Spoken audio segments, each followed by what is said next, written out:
What's going on, guys? It's Eddie with DIY Basics. Welcome back to the channel. Today I want to go over how to wire three-way switches, and I found a pretty simple method to follow when you're either installing one from scratch or troubleshooting one or replacing a switch or whatever it might be.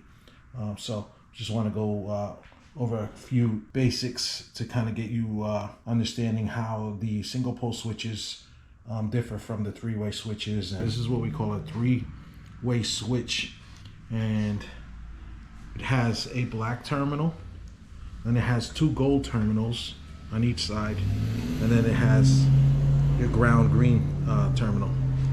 Basically, when you're dealing with a single pole switch, you will see that it's indicated on or off. So if you toggle it, you should read it says either on or off. Those are considered single pole switches. When you're dealing with a three-way switch, it has no indication of on and off because it can either be on in this position or this position depending on what the last switch was left to. So let's get into the wiring, and this is just going to be a brief explanation of how you wire the three ways. I'm not going to get into the materials I use or how to connect the terminals or anything like that. If you want more information on that, I can do a separate video. I'm just trying to keep these videos as short as possible with the maximum amount of information coming out of them. So like I said, for the purposes of how to wire these switches, what you're going to be dealing with what we have here is a 14 gauge wire. If you recall my last video, I explained that if you're going with a 15 amp circuit, you should use 14 gauge wire, and if you're going with a 20 amp circuit, you should be using 12 gauge wire. Most light fixtures work off of a 15 amp circuit, so in this case we're going to be using 14 gauge wire. And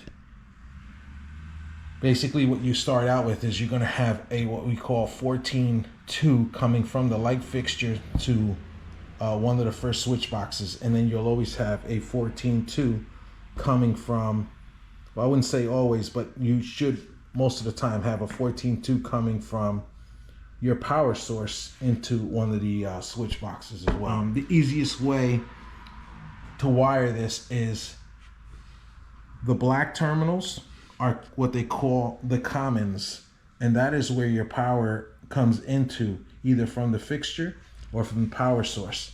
And basically the two gold terminals that appear on these switches are what they call traveler terminals, and that's what sends the power from one switch to the other.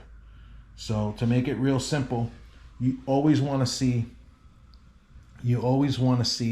a power feed going into the black line. In this case, this is our incoming power. So that black wire goes into the first common. The black wire coming from down from the fixture goes into the second common. Okay, so coming from the power, you're going to have a 14-2, which is comprised of a hot lead, a neutral lead, and a ground. Coming from the fixture, you're always going to have a 14-2, which is comprised of a hot lead, a neutral lead, and a ground. And then the way we connect the two switches is with a 14-3 wire. And what that's comprised of is comprised of your hot, your neutral, and your ground, but it also gives you an extra hot lead, which is usually red in color. So in this case, what we do is we take the red and the black leads from that 14-3, which is connecting between the two boxes, and we connect those to the gold terminals. It doesn't matter which one goes to which, as long as the black and red are connected to each gold terminal on each switch, as you see here. Okay, these connections here are basically, you can just look at this as all being part of the junction inside the box, right? You never ever connect a neutral wire to a switch. So the neutral that comes down off the fixture comes into this box. There's another neutral coming in from the 14-3. Those two get tied together, and they're kept in the box. So that illustrates these two neutrals being tied together in the box. You're also going to have a ground coming down from the fixture, and you're going to have a ground coming across from the 14-3, and there's a ground terminal here. But we never want to connect more than one wire to a terminal. So what we do is we create what they call a pigtail. And a pigtail is basically taking your two wires that come in, connecting them with a connector, and then creating another small piece of wire that then goes to your terminal of choice. So in this case here, it goes, we create the pigtail, we take an extra piece of wire, and then we wire it to our ground terminal here. Okay, same thing on that initial box where the power is coming in. You have the ground coming across from the 14-3, and then you have the ground coming up from the power source. We create a pigtail by joining the two, then we take an extra piece and we run that to our ground screw. All right, that's pretty much it, guys. What happens at this point is if you turn this on and you have power, when you turn this one on, it shuts it off. And then you can go back to this one, turn it off, and in essence, it's actually turning the light back on. It toggles back and forth, basically creating an interruption in the power, whether you're either creating the interruption or you're reinstating the power by closing the loop on the switch that you decide to turn on or the one that you decide to turn off. But like I said, the easiest method is identify where your power is coming in.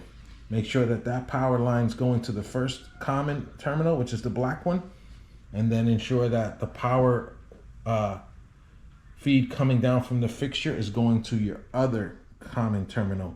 Then the other colored wires in there, which normally are black and red, they go to your gold terminals, which are considered your travelers. All your neutrals will stay together in the box. All your grounds go together, and then you pull a piece off the ground, you pigtail it to your ground terminal. All right, guys, I hope this helps. Hope it wasn't too confusing.